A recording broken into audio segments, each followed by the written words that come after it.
If your monitor looks something like this, it could be time to calibrate.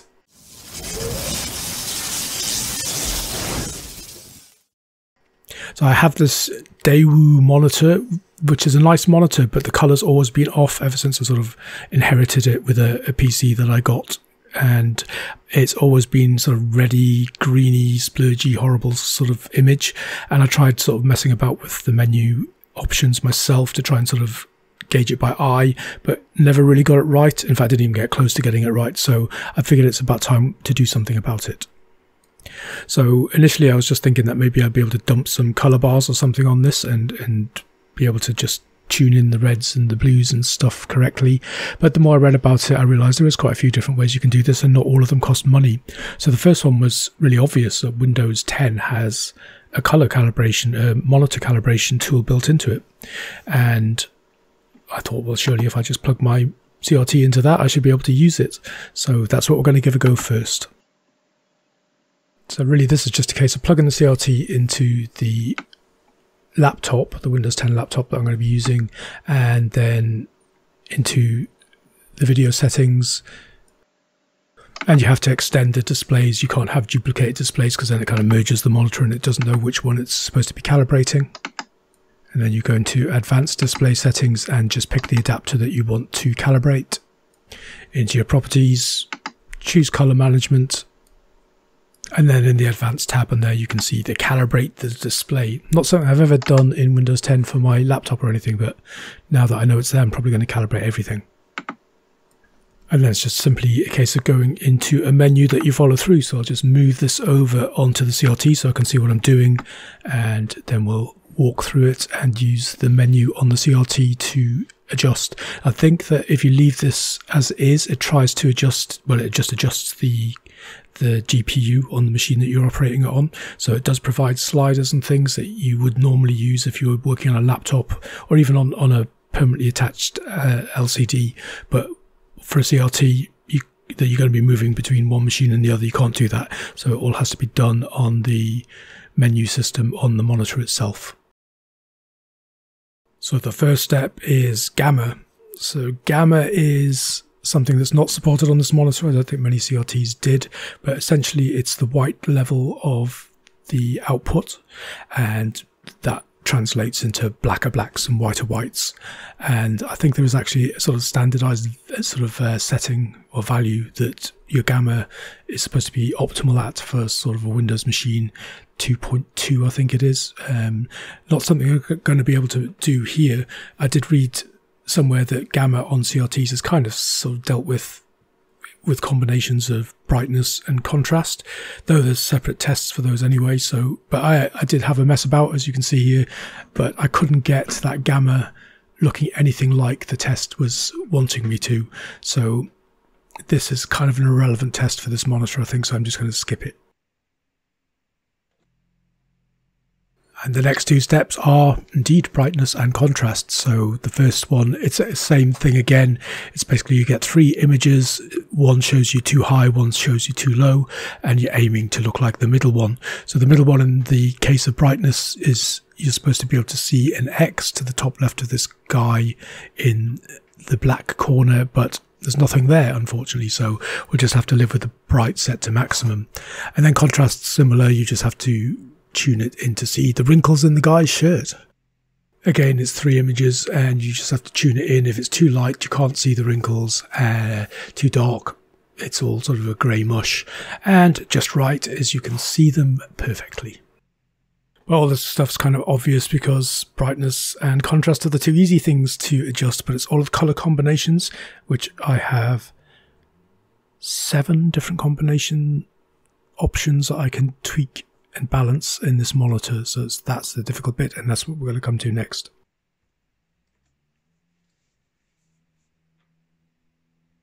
And after doing that for a little while, it did genuinely end up with a desktop that looked a hell of a lot better than it did when I started.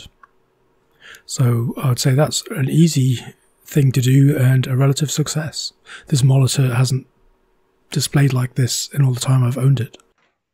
So the second method I tried was third-party software, and if you Google free monitor calibration tools. There are many, and they claim to do different things. A lot of them claim to be LCD only, and some claim to do both CRTs and LCDs. I don't know whether there's a significant difference or whether it's just things like we saw in the Windows calibration where, you know, things like gamma may not be relevant to CRTs.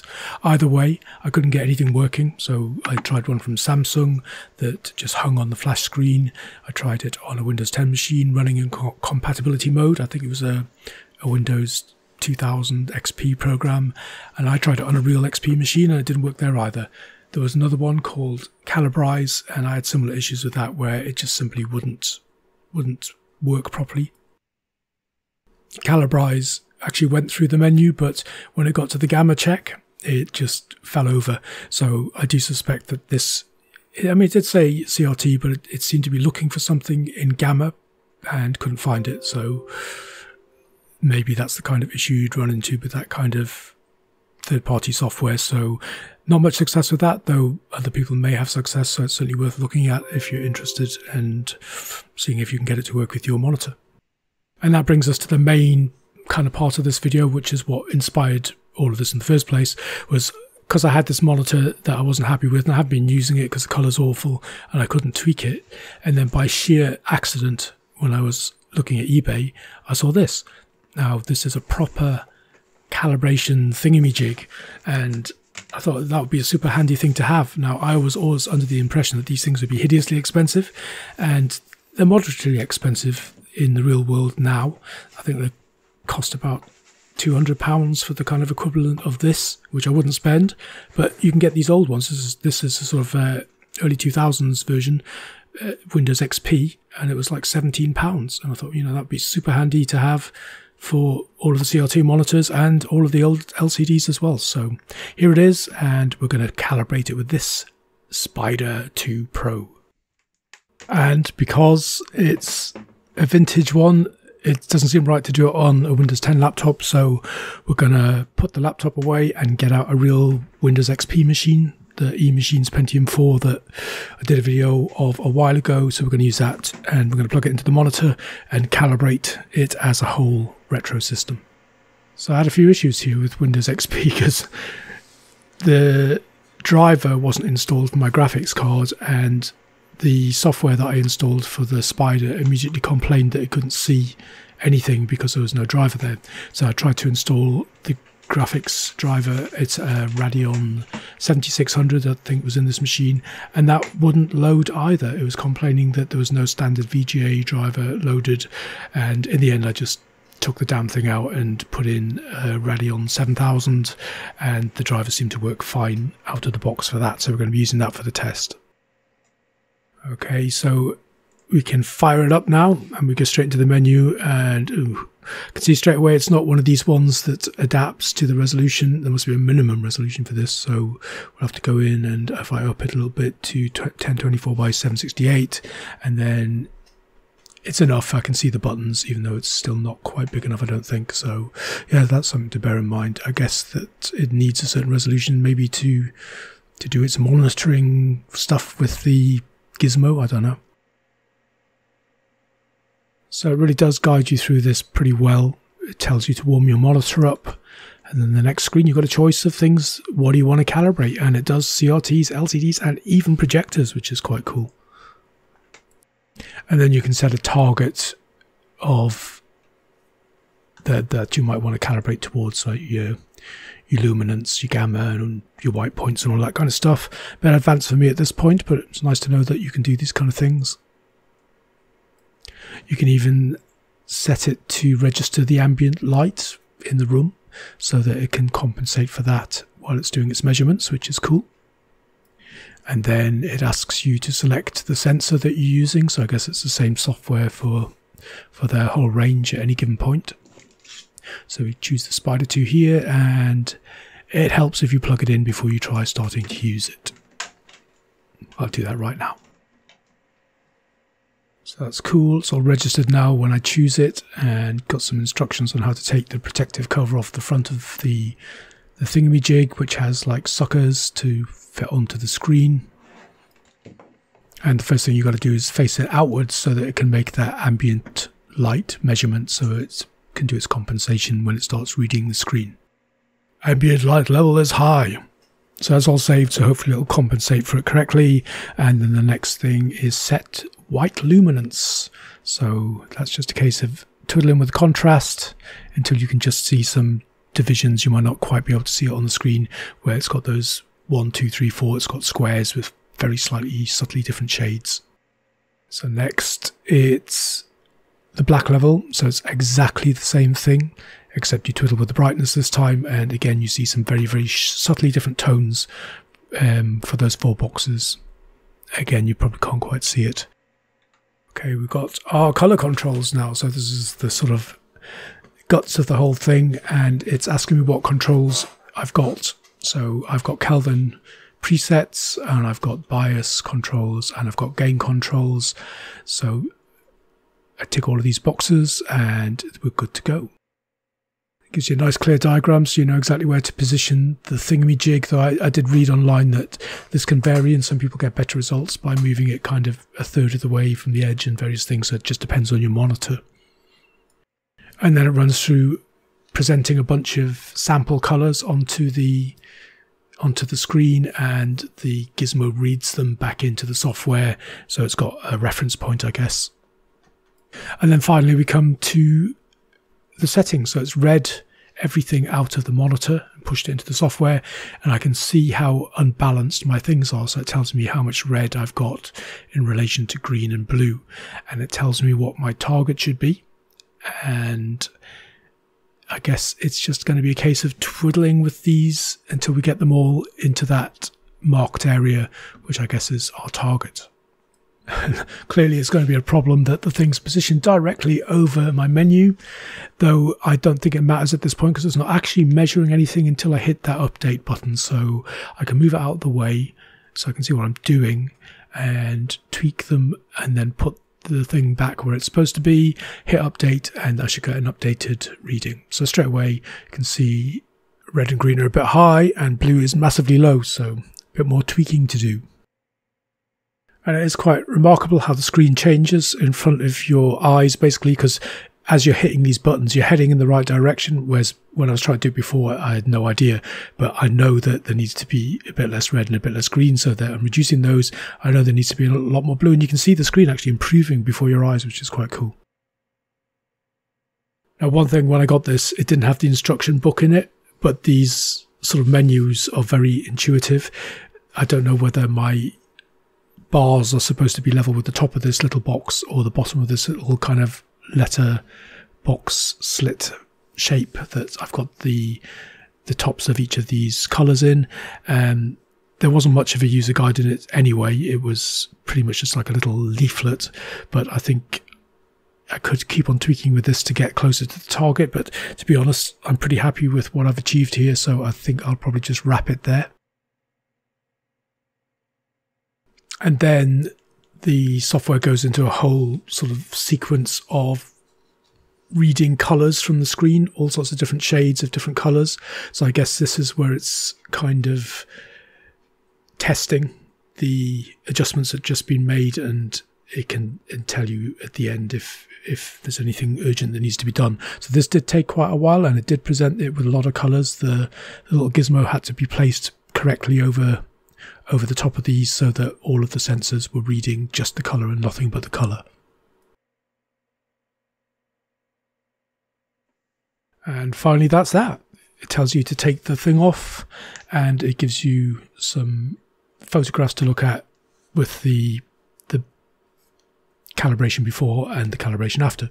So again, it's looking pretty sweet, and when you go back to the eMachines desktop, it's looking nice, and I'm really rather pleased with this little thing. I think it's a great buy. Amazed I'd never heard of them before or even thought about it before until I got that monitor. It makes you kind of wonder whether, you know, you just tend to live with monitors not being great when they could be better. I know that when you buy them, even today, I think when you buy them, they don't balance them properly. They up the contrast and they up the brightness to make them look more jumpy, to try and make you feel like you've got something fancier, but not always best on your eyes and not always best for natural reproduction of colours and such like. So it's great to have this monitor looking the way it should again. So the Windows 10 calibration is a quick and dirty and pretty successful, I have to say. I was quite pleased with the way that turned out, but it is always more satisfying to use retro stuff, and I'm sure this thing did a much better job than the Windows 10 calibration did as well. There's a lot more going on there, a lot more detail. Sensors are probably more sensitive and all that kind of thing. So it was a great find. I'm really pleased I got it, and amazed that they're so cheap. And I did notice that there were many more for similar prices on eBay, so it seems like it's a fairly common thing to be able to pick up. I guess they come from photographic studios and art shops and places like that, and they keep on buying the newer model. But what a great thing to have for retro people who have retro CRTs. So one thing that this thing did do was at the end of that calibration it saved a profile, so I either need to use this machine or see if I can maybe get it running on something more modern.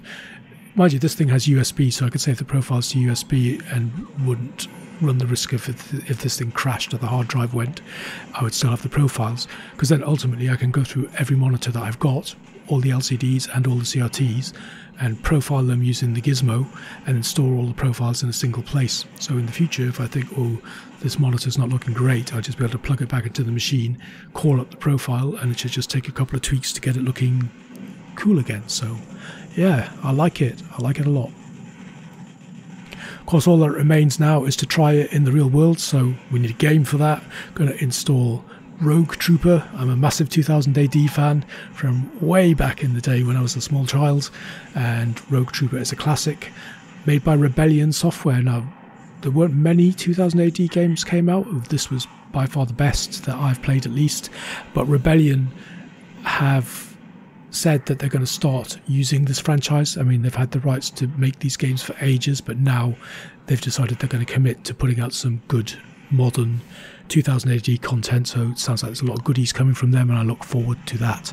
But we'll get this installed and get it running and see how it looks. So in the meantime, I hope you enjoyed this foray into monitor calibration. There was supposed to be 3 ways, but I couldn't get the second way working, but there's certainly 2 ways. One quick and easy way that most people will be able to do with a Windows 10 machine, and the other way, which is a much more fun and interactive way of buying a classic old monitor calibrating thingy-majig. I'm sure there's a few more different makes and things out there. Didn't really look into it, just saw that one and thought, that's cheap, I'm having that. Anyway, that's the end of the video. Thank you very much for watching. Hope you enjoyed it. Hope you consider giving me a thumbs up, subscribing, leaving comments, and I'll leave you with some of that Rogue Trooper gameplay. Thanks very much for watching.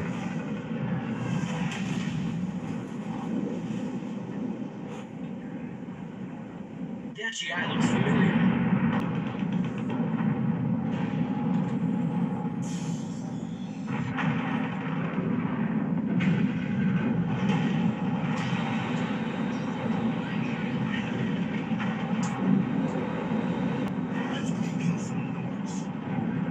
Sector 1, negative response.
Seacoast for rescue craft pickup.